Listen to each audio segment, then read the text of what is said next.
Hello students and welcome to ABC trainings. तो आज के सेशन में हम कुछ बेसिक 3डी मॉडलिंग टूल्स के बारे में देखने वाले हैं। तो सबसे पहले बेसिक मॉडलिंग टूल्स एक्टिवेट करने के लिए हमें उसका यहाँ का वर्क स्पेस चेंज करना होता है। तो उसके लिए क्या करेंगे, यहाँ पे सेटिंग्स में जाएंगे। इस पर क्लिक करने के बाद यहाँ पे 3D बेसिक्स है और 3D मॉडलिंग है। ठीक है, दोनों में से कोई भी एक सिलेक्ट कर सकते हैं। जैसे मैंने ये 3D बेसिक सिलेक्ट कर लिया और यहाँ पे इस तरह से ये टूल्स एक्टिवेट हो गए। ठीक है, तो फर्स्ट है उसमें ये वाले। ठीक है, कुछ बेसिक प्रिमिटिव टूल्स है 3D के। इसके एरो पे अगर क्लिक करें तो यहाँ पे कुछ ऑप्शंस दिए, जैसे कि बॉक्स है, सिलेंडर है, cone, sphere, pyramid, wedge, torus and polysolid. ठीक है, तो देखते हैं कि इनका यूज किस तरह से करते हैं। तो सबसे पहले मैं यहाँ पे बॉक्स ले लेती हूँ। बॉक्स मैंने सिलेक्ट कर लिया और यहाँ पे मैं एक बॉक्स इस तरह से क्रिएट कर रही हूँ। पहले उसका बेस क्रिएट किया एंड देन इसको हाइट दे दी। ठीक है, उसके बाद यहाँ से हम उसका व्यू चेंज करेंगे। साउथ वेस्ट आइसोमेट्रिक मैंने ऑन कर दिया। ठीक है, अगर इसको ऑर्बिट करना है तो ऑर्बिट भी कर सकते हैं। कीबोर्ड से शिफ्ट और मिडिल माउस बटन प्रेस करके हम इसको ऑर्बिट कर सकते हैं। ठीक है, तो ये बॉक्स हमने यहाँ पे ड्रॉ कर लिया। बॉक्स सिलेक्ट करने के बाद यहाँ पे उसके कुछ एरोज शो हो रहे हैं। इस एरोज के हिसाब से भी आप बॉक्स की जो साइज है उसको इस तरह से इंक्रीज और डिक्रीज कर सकते हैं, इस तरह से। ठीक है, उसके बाद अभी आपको सॉलिड में शो हो रहा है। ठीक है, इसका व्यू अगर चेंज करना है तो यहाँ पे क्लिक करेंगे। वायर फ्रेम में चाहे तो आप इसको वायर फ्रेम में देख सकते हो, कंसेप्चुअल में देख सकते हो, इस तरह से हिडन में देख सकते हो। देन रियलिस्टिक में इसको इस तरह से देख सकते हो, शेडेड में देख सकते हैं, स्केची में देख सकते हैं, देन वायर फ्रेम में जैसे, एंड देन एक्सरे में इस तरह से आप इसको देख सकते हो। ठीक है, मैं इसको फिलहाल के लिए शेडेड कर देती हूँ। देन उसके बाद सेकंड ऑप्शन दिया है सिलेंडर। ठीक है, इसको मैंने सिलेक्ट कर लिया।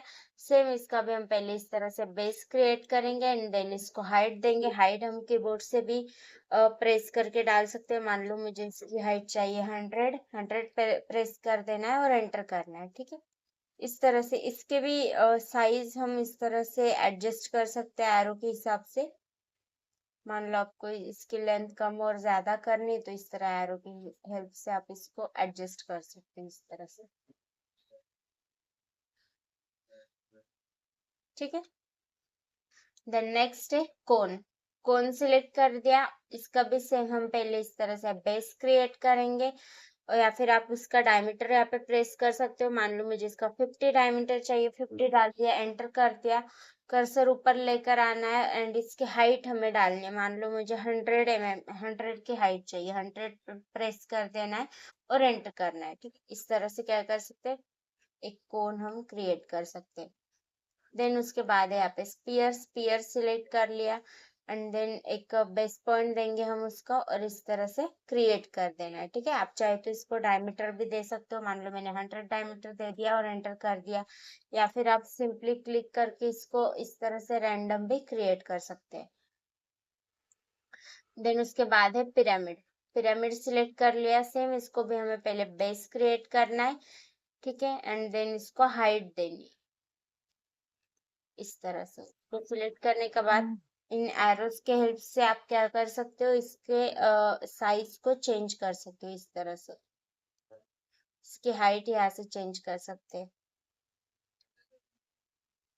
देन उसके बाद है वेज। मान लो मैंने यहाँ से वेज सिलेक्ट कर लिया। सेम इसका भी हमें पहले बेस क्रिएट करना है, सॉरी स्पेस यूज कर दिया। इसका हमें इस तरह से बेस क्रिएट करना है और देन इस तरह से इसको हाइट देनी। ठीक है, इस तरह से हम वेज भी क्रिएट करते हैं। देन उसके बाद है टोरस। टोरस मैंने सिलेक्ट कर लिया एंड देन पहले इसका एक सेंटर पॉइंट हमें पिक करना है, एक सर्कल ड्रॉ करना है एंड देन उसको इस तरह से 3D में कन्वर्ट करना है, यानी कि उसको रेडियस देना है। मान लो मुझे इसका रेडियस चाहिए 50 प्रेस कर देना है, एंटर करना है, इस तरह से। ठीक है, उसके बाद इन सभी के व्यूज आप यहाँ से चेंज कर सकते हो। मान लो आपको सभी वायर फ्रेम में देखने, वायर फ्रेम सिलेक्ट कर लेना है यहाँ से। स्केच में देखना है, यहाँ से स्केच सिलेक्ट कर लेना है। रियलिस्टिक में देखना है, रियलिस्टिक यहाँ से सिलेक्ट कर देंगे। हिडन में देखना है, हिडन यहाँ से सिलेक्ट कर लेंगे या फिर शेडेड में, ठीक है। देन उसके बाद प्रिमिटिव्स में लास्ट ऑप्शन है पॉलीसॉलिड, ठीक है। देखते पॉलीसॉलिड का यूज किस तरह करते हैं, इसको सिलेक्ट करना है एंड देन हम पहले एक जिस तरह पॉलीलाइन क्रिएट करते उस तरह से ये लाइन हमने क्रिएट कर ली है एंड देन इस तरह से स्पेस, इस जिस तरह से हम पॉलीलाइन क्रिएट करते इस तरह से हम इसको क्रिएट कर सकते हैं, ठीक है। तो वॉल्स वगैरह बनाने के लिए हम ज्यादातर इसका यूज कर सकते हैं इस तरह।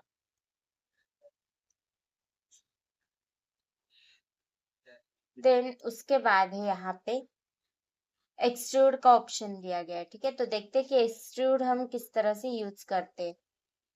तो सबसे पहले मैं यहाँ पे एक पॉलीलाइन या फिर एक रेक्टेंगल ड्रॉ कर देती हूँ REC और एंटर कर देना है। और यहाँ पे मैंने एक रेक्टेंगल ड्रॉ किया है, ठीक है। मुझे इस रेक्टेंगल को 3D में कन्वर्ट करना है, तो उसके लिए मैं एक्सट्रूड कमांड का यूज करने वाली हूँ। उसका शॉर्ट की भी यूज कर सकते हैं EXTR, ठीक है।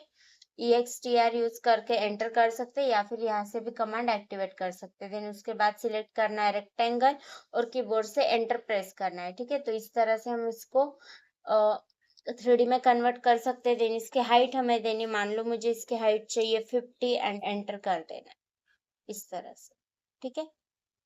सिलेक्ट एंड डिलीट, मैं यहाँ से फिर से एक रेक्टेंगल ड्रॉ करती हूँ, एंटर कर दिया एंड देन मैं एक्सट्रूड यहाँ से सिलेक्ट कर रही हूँ, ऑब्जेक्ट को सिलेक्ट करना है, एंटर करना है। देन उसके बाद अगर आपके पास यहाँ पे डायरेक्शन दिया है, डायरेक्शन क्लिक करना है एंड यहाँ पे उसको स्टार्ट पॉइंट और एंड पॉइंट देना है। मान लो ये वाला स्टार्ट पॉइंट एंड ये वाला एंड पॉइंट, ठीक है। तो इस तरह से क्या करते हैं, एक्सट्रूड कमांड का यूज कर सकते हैं। देन उसके बाद है रिवॉल्व, तो रिवॉल्व का यूज देखते हैं किस तरह से करते हैं। मैं सबसे पहले यहाँ पे टॉप में चली जाती हूँ, ठीक है। यहाँ पे इसके व्यूज जो है यहाँ पे यहाँ से एडजस्ट कर सकते हैं। ये व्यू क्यूब है, जिस भी व्यू में जाना है हम यहाँ से जाएंगे। मान लो मुझे जाना है साउथ वेस्ट में, तो यहाँ पे क्लिक करेंगे। लेफ्ट में जाना है, लेफ्ट में क्लिक करेंगे। राइट में जाना है, राइट में क्लिक करेंगे। फ्रंट में इस तरह से, ठीक है। बॉटम में इस तरह से एंड यहाँ से भी आप उसके व्यूज चेंज कर सकते हो। यहाँ पे अगर क्लिक किया तो यहाँ पे लिस्ट ओपन हो जाएगी, जो भी व्यू में आपको जाना है यहाँ से बस सिलेक्ट करना है, ठीक है। मैं यहाँ पे एक पॉलीलाइन ड्रॉ कर देती हूँ, PL एंटर, इस तरह से।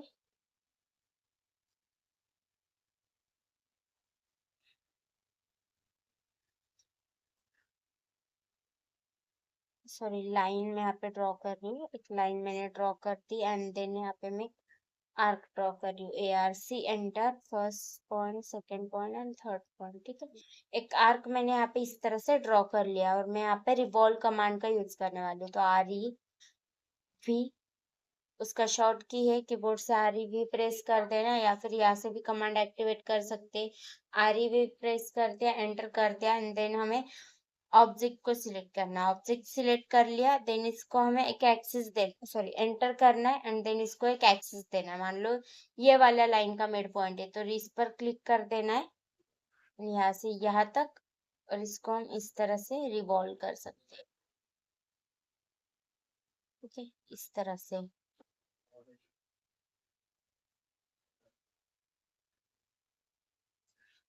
इस तरह से हम क्या कर सकते हैं, रिवॉल्व कमांड का यूज कर सकते हैं। सिलेक्ट और डिलीट कर देती हूँ मैं इसको। देन उसके बाद आता है लोफ्ट, ठीक है। तो लोफ्ट कमांड का यूज किस तरह करना है वो देखते हैं। टॉप पे चली जाती हूँ और यहाँ पे कुछ ऑब्जेक्ट में ड्रॉ कर देती हूँ। जैसे कि मैंने यहाँ पे एक सर्कल इस तरह से ड्रॉ कर दिया है, फिर से C एंटर एंड यहाँ से ये वाला एक सर्कल ड्रॉ कर दिया है, अगेन C एंटर और यहाँ से एक सर्कल मैंने ड्रॉ किया था, ठीक है। तो 3 सर्कल मैंने ड्रॉ कर दिए और मैं एक सर्कल को यहाँ पे ऊपर लेके जा रही हूँ। सिलेक्ट करने के बाद यहाँ पे मूव गिज्मो ऑन है और इस गिज्मो को मैं Z डायरेक्शन में ऊपर की ओर लेके जा रही हूँ इस तरह के, और इसको इस इसको भी z डायरेक्शन में मैं ऊपर लेके जा रही हूँ इस तरह से, ठीक है। इस तरह से मैंने सर्कल ड्रॉ कर लिया एंड देन मैं यहाँ पे इसको 3D में कन्वर्ट के लिए लोफ्ट कमांड का यूज कर रही हूँ, ठीक है। यहाँ से सिलेक्ट करना है लोफ्ट या फिर कीबोर्ड से उसका शॉर्ट की प्रेस कर सकते हैं LOFT एंड एंटर कर देंगे। यहाँ से मैंने कमांड एक्टिवेट कर ली। फर्स्ट ऑब्जेक्ट को सिलेक्ट करना है, देन सेकंड ऑब्जेक्ट को एंड देन थर्ड ऑब्जेक्ट को, ठीक है। इस तरह से सिलेक्ट करना है, एंटर करना है, ठीक है। इस तरह से मैंने क्या कर लिया, लॉफ्ट कमांड का यूज करके उस 2D ऑब्जेक्ट को 3D में कन्वर्ट कर लिया। कोई भी शेप आप इसको यहाँ पे बना सकते हो लॉफ्ट का यूज करके, ठीक है। देन उसके बाद आता है स्वीप। तो देखते हैं स्वीप कमांड का यूज किस तरह करना है। तो मैं यहाँ पे चली जाती हूँ टॉप में एंड देन यहाँ पे एक पॉलीलाइन ड्रॉ करती हूँ, PL एंटर। इस तरह से यहाँ पे मैं आर्क ड्रॉ कर देती हूँ, इसे लाइन एंटर,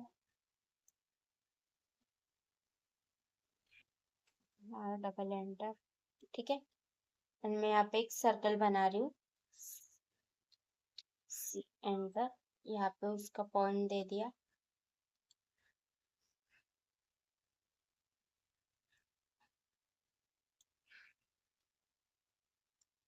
ठीक है। और इसको मैं 3D रोटेट कर रही हूँ, सिलेक्ट कर लिया, रोटेट 3D, कीबोर्ड से प्रेस करना है एंड एंटर कर दिया। इसका सेंटर पॉइंट पिक करके इसको इस डायरेक्शन में मैं 90 प्रेस करके 90 डिग्री में मैंने इसको रोटेट कर दिया, ठीक है। देन उसके बाद मैं यहाँ पे यूज कर रही हूँ स्वीप कमांड। स्वीप को सिलेक्ट कर लिया, इस ऑब्जेक्ट को सिलेक्ट करना है, एंटर करना है, देन हम पाथ सिलेक्ट करेंगे, ठीक है। तो यहाँ पे मैंने पाथ सिलेक्ट कर लिया। सॉरी, इसको हमें पहले इन लाइन को हमें पहले ज्वाइन करना होगा। तो ज्वाइन के लिए इसको सिलेक्ट कर लिया एंड इसको सिलेक्ट कर लिया, कीबोर्ड से प्रेस करना है JOIN एंड एंटर। सिलेक्ट करने के बाद क्या हो गया, लाइन ज्वाइन हो गई। तो अब मैं इसको स्वीप कमांड यूज कर रही हूँ। स्वीप यूज करके मैंने इस सर्कल को सिलेक्ट किया, एंटर कर लिया एंड देन पाथ को सिलेक्ट करना है, ठीक है। क्या कर सकते हैं, इस तरह से हम स्वीप कमांड का यूज कर सकते हैं।